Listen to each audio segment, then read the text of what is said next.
Le vol dans le divin vouloir continue. Il semble que dans toutes les choses naturelles et spirituelles, le divin vouloir veut se faire trouver et dire avec un amour indescriptible. Je suis ici, faisons-le ensemble, ne le fais pas seul. Sans moi, tu ne saurais pas comment le faire, comme moi je le fais. Je resterai dans la souffrance d'être mis de côté, et toi tu resterais dans la souffrance de ne pas avoir dans tes actes la valeur d'un acte de la divine volonté. Je pensais à cela lorsque mon doux Jésus, répétant sa petite visite, toute bonté, me dit « Ma bienheureuse fille, ma très sainte humanité était la dépositaire de ma divine volonté. Il n'y avait pas un seul acte, grand ou petit, dans lequel mon humanité, se faisant comme un voile, ne cachait pas en toute chose mon divin fiat, même dans mon souffle et dans mon mouvement. D'ailleurs, je n'aurais pas su comment respirer ni agir si je ne l'avais pas eu en moi. Mon humanité me servait de voile pour cacher ma divinité, et le grand prodige du travail de mon vouloir dans tous mes actes. S'il n'en avait pas été ainsi, personne n'aurait été capable de m'approcher. Ma majesté et la radieuse lumière de ma divinité auraient tout éclipsé. Ils auraient tous été renversés et auraient fui loin de moi. Qui aurait jamais osé me causer la moindre peine? Mais j'aimais la créature, et je ne suis pas venu sur la terre pour faire étalage de ma divinité, mais de mon amour. Je voulais donc me cacher sous le voile de mon humanité, pour fraterniser avec l'homme, pour faire ce que je faisais, au point de lui permettre de me causer des souffrances inouïes, et même la mort.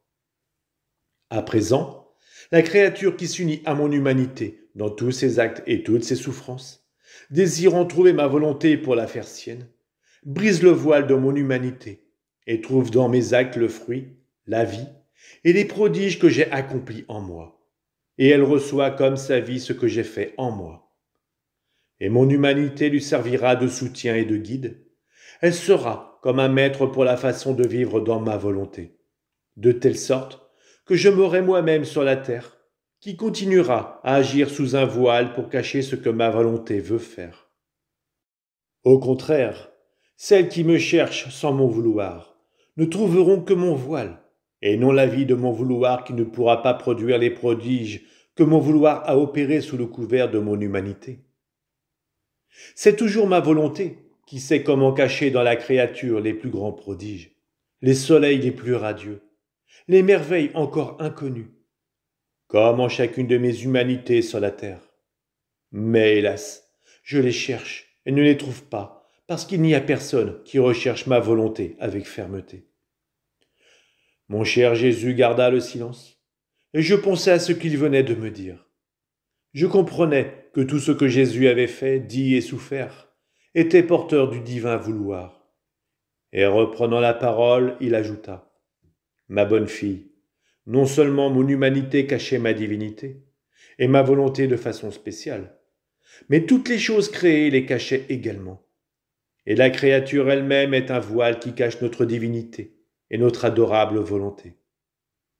Le ciel est un voile qui cache notre immense divinité, notre fermeté et notre immuabilité. La multiplicité des étoiles cache les multiples effets que notre immensité, notre fermeté et notre immuabilité possèdent.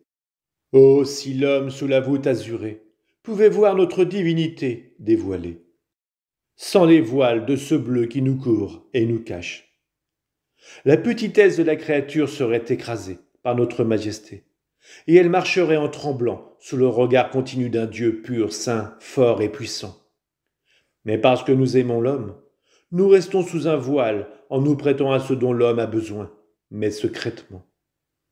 Le soleil est un voile qui cache notre inaccessible lumière, notre radieuse majesté. Nous devons faire un miracle pour restreindre notre lumière incréée, afin de ne pas frapper l'homme de terreur. Et voilés par cette lumière que nous avons créée, nous nous approchons de la créature, nous l'embrassons et nous la réchauffons. Nous étendons ce voile de lumière jusqu'à sous ses pas, à sa droite et à sa gauche, et par-dessus sa tête. Nous allons jusqu'à remplir ses yeux de lumière. Oh, si seulement la délicatesse de sa pupille nous reconnaissait. Mais non, tout est vain. Elle prend le voile de lumière qui nous cache, et nous demeurons le Dieu inconnu au milieu des créatures. Quelle souffrance! Le vent est un voile qui cache notre empire. L'air est un voile qui cache la vie continuelle que nous donnons aux créatures. La mer est un voile qui cache notre pureté, notre consolation et notre repos divin. Son murmure cache notre amour continu. Et lorsque nous voyons que la créature ne nous écoute pas, nous formons de très hautes vagues pour causer un tumulte, afin qu'elle nous reconnaisse, et parce que nous voulons être aimés. Dans tous les biens qu'il reçoit, notre vie est là, voilée, qui s'offre à l'homme. Notre divinité qui aime tant l'homme en arrive à se voiler même de la terre, afin de rendre la terre ferme et stable sous ses pieds, pour qu'il ne vacille pas. Même dans l'oiseau qui chante, dans les plantes qui fleurissent, dans la variété de saveurs des fruits. Notre divinité se voile pour offrir à l'homme nos joies et le faire profiter des délices innocents de notre être divin. Et que dire des prodiges d'amour, dans lesquels nous sommes voilés et cachés en l'homme. Nous nous voilons dans son souffle, dans son battement de cœur, dans son mouvement, dans sa mémoire, son intellect et sa volonté. Nous nous voilons dans sa pupille, dans sa parole, dans son amour. Oh, quelle souffrance de ne pas être reconnu ni aimé.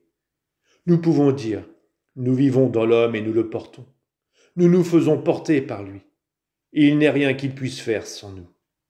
Et pourtant, nous vivons ensemble sans nous connaître. Quelle souffrance! S'il nous connaissait, la vie de l'homme serait le plus grand prodige de notre amour et de notre omnipotence. Sous les voiles de notre divinité, nous ne ferions qu'offrir à l'homme notre sainteté, notre amour, en le couvrant de notre beauté pour lui faire goûter nos délices.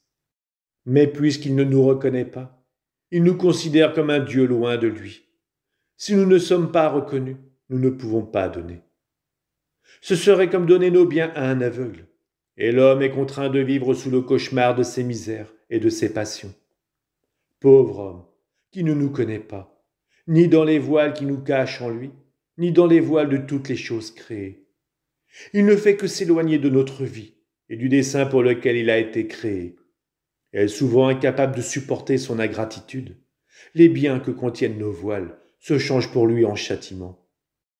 Aussi, reconnais en toi que tu n'es rien d'autre qu'un voile qui cache ton Créateur, afin de pouvoir recevoir et que nous puissions t'administrer notre vie divine dans tous tes actes.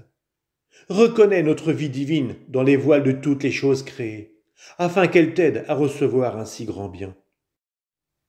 Après quoi, je faisais ma ronde dans les actes du divin vouloir. Combien de surprises dans ce saint vouloir! De plus, il attend la créature pour la mettre au courant de ses œuvres, pour lui faire savoir combien il l'aime et lui faire don de ce qu'il fait. Il ressent la frénésie de toujours donner sans jamais s'arrêter. Et il se contente de recevoir en échange le petit « je t'aime » de la créature. J'en arrivais alors à la conception de ma maman reine. Que de merveilles! Et mon doux Jésus reprit et me dit « Ma bienheureuse fille, c'est aujourd'hui la fête de l'Immaculée Conception. C'est la plus belle et la plus grande fête pour nous, pour le ciel et la terre.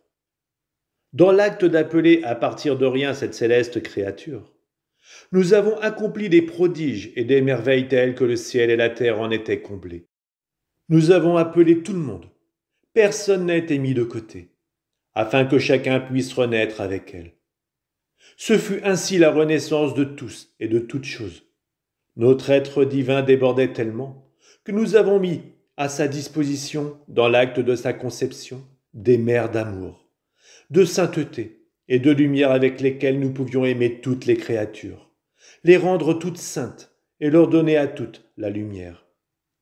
La céleste petite sentait en elle un peuple innombrable renaître dans son petit cœur. Et notre paternelle bonté, qu'a-t-elle fait? Premièrement, nous lui avons fait don de nous-mêmes, afin d'avoir le plaisir de l'accompagner, et la joie qu'elle nous accompagne. Ensuite, nous l'avons offerte en don à chaque créature. Oh, combien elle nous aimait, et combien elle aimait toutes les créatures avec une intensité et une plénitude telle qu'il n'est pas de lieu où son amour ne s'élève. Toute la création, le soleil, le vent, la mer, sont remplis de l'amour de cette sainte créature, parce que la création se sentait également renaître avec elle à une gloire nouvelle. Mieux encore, la création avait la grande gloire de posséder sa reine, si bien que lorsqu'elle prie pour le bien de son peuple, avec un amour auquel il n'est pas permis de résister, elle nous dit « Adorable Majesté, rappelez-vous ce que vous m'avez donné.